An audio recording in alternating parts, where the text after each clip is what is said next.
कितने मीटर हुआ है? यहाँ 1 से चालू किया मैंने, 20, 30, 35, तो ये कितने मीटर हुए? 5 मीटर। 10, 15, 20, तो ये 10 के 50 हो गए। 50 इसको पकड़ने दर, यहाँ तक 150 हो गया। 150 के बाद फिर ये 5 के कितने बढ़े? ये 25 हो गया, 175 हो गया, ये हो गया 180, ये कितना हो गया? 85, और ये 85.5 हो गया। 85.5 सर का कितना आया था? 184। 1.5 मीटर का अंतर आ रहा है, तो प्रकार के कारण, रखने के कारण एरर हो सकती है, इतना चल जाएगा। अगर बहुत ज्यादा 6-7 मीटर का अंतर आ रहा है तो फिर आपको कंसिडर नहीं करना है।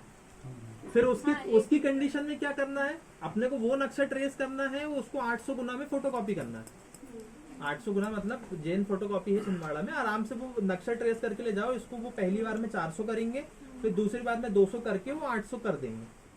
लेकिन अगर यहाँ पे मीटर 1.5 मीटर के गैप में अगर आ रहा है तो अपने को यही सही मान के चलना है, अपने को फोटोकॉपी के चक्कर में नहीं पड़ना है। फिर इतनी चीज समझ में आ गई। जिसके इसमें लाल डोरा नहीं आया है तो उसको क्या करना पड़ेगा? आबादी का नक्शा ट्रेस करना है और उसको 800 गुना में फोटोकॉपी कराना है। मतलब पहले वो 400 करेंगे तो निकाल के फेंक देंगे, फिर 400 वाले को 200 करेंगे, वो अपना फाइनल रिजल्ट रहेगा।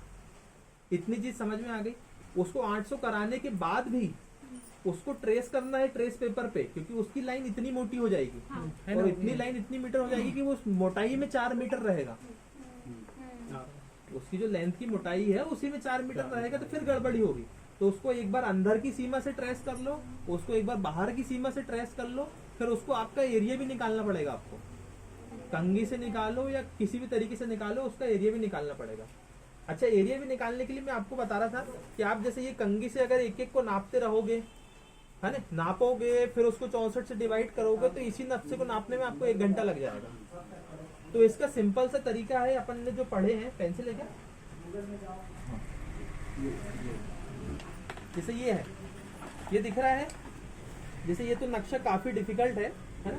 बहुत सारे ऐसे नक्शे रहते हैं सिंपल से। तो यहाँ पे बड़े बड़े आप डब्बे बना लो, ये एक आयत बना लो, लंबाई गुणित चौड़ाई करके उसका एरिया निकाल लो। यहाँ एक और आयत बना लो, लंबाई गुणित चौड़ाई, उसका एरिया निकाल लो। उसका एरिया लिख के रख लो, और फिर जितना बचा है उतना कंघी प्रकार से बना लो।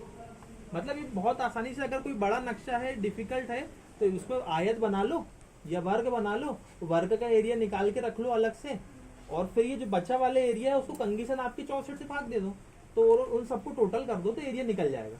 ये सबसे आसान तरीका है एरिया निकालने का। तो जिसका लाल डोरा नहीं है उसको समझ में आ गई क्या करना है?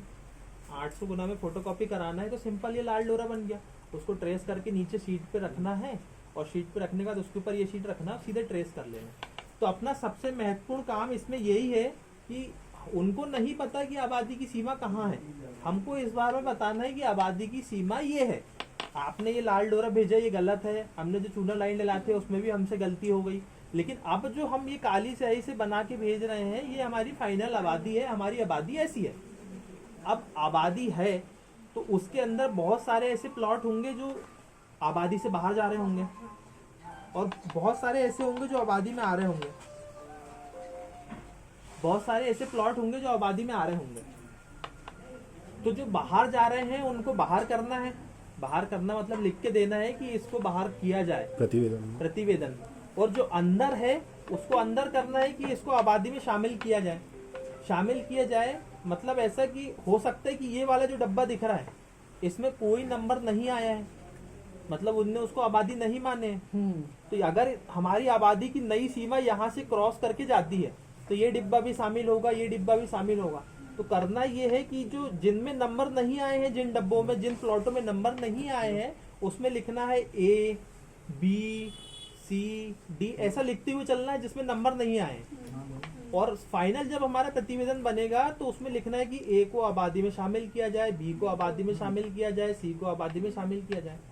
अब ये मान के चलो कि हमारी जो आबादी की फाइनल लाइन है ये 75 के पास से गई, 75 के 2 भाग हो गए। तो हमको लिखना है कि 75 के 2 भाग होंगे, एक 75/1 और एक 75/2। तो 75/1 आबादी के अंदर रहेगा, 75/2 आबादी के बाहर रहेगा। ठीक है, इतनी चीज समझ में आ गई। जैसे ये आबादी की लाइन मान चलो फाइनल हमारी यहीं से गई, 75 के 2 भाग हो जाएंगे, 75/1 और 75/2। पैटर्न एक ही फॉलो करना है, आबादी के अंदर 75/1 लिखना है, आबादी के बाहर 75/2 लिखना है। ऐसा इसलिए क्योंकि वहां पे बहुत सारे प्रतिवेदन आते हैं, तो वो कंफ्यूज ना हो जाए। मतलब अगर अपन शीट में 1 बाहर लिख रहे हैं तो 1 ही 1 बाहर लिखना है, 2 को अंदर लिख रहे हैं तो 2 ही 2 अंदर लिखना है। हमने 75/1, 79/1, 76/1 इन सबको अंदर एक वाली चीजें हम अंदर लिख रहे हैं तो एक वाली चीज अंदर ही अंदर लिखेंगे और 2 वाली को बाहर ही लिखेंगे, ताकि वो एक बार में समझ जाए, सुविधा के लिए, अपनी भी सुविधा के लिए। अपन भी जब प्रतिवेदन लिखेंगे तो सीधे नंबर उठाएंगे 75/2, 75/6, 75/8, इन सबको आबादी की बाहर किया जाए, एक बार में लिख के खत्म कर देंगे। इतनी चीज समझ आ गई। अब यदि 75 पूरा बाहर हो गया तो उसको कितना 75 नंबर पूरा देना? बाहर, तो सीधी सी बात है कि 75 को आबादी से बाहर बाहर कर देना बस। हाँ, और नए कुछ ऐड होंगे तो ABCD देना है। हाँ ऐड होंगे तो उनको ABCD। कोई अंश अगर मान लो अंदर आ रहा है तो बटांकन में लेना है। जैसे मान के चलो कि बाहर मैंने आ रहा है। फाइनल आबादी ट्रेस किया और ये फाइनल आबादी की लाइन मेरी यहाँ से जा रही है। अब इस खसरे नंबर को तो कोई नंबर ही नहीं है, तो मैं इसको दूंगा A, इसको दूंगा B, इसको दूंगा C, और फाइनल में लिखूंगा कि ABCD को आबादी में शामिल किया जाए।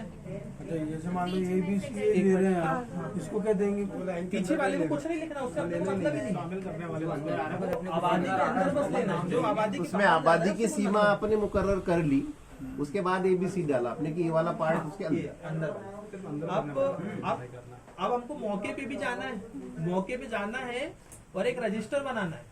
अगर आप अभी रजिस्टर बना लोगे तो ग्राउंड ट्रूथिंग जब दूसरी आएगी उसमें रजिस्टर बनाने की जरूरत नहीं पड़ेगी, सीधे आप घर में बैठ के डेटा फीड कर सकते हो रोजगार सहायक की मदद से, और कोटवार से अपन डेटा बुला के फीड कर लेंगे। तो जाके करना क्या है वहाँ पे ये लिखना है कि ये 89 हम तो ट्रेस कर चुके ही होंगे फाइनल आबादी, 89 को देखना है, 85 को देखना है, इनमें नाम लिख के लेना कि यहाँ राम रहता है, यहाँ श्याम रहता है, यहाँ गोलू रहता है, ऐसा नाम लिख लेना रजिस्टर।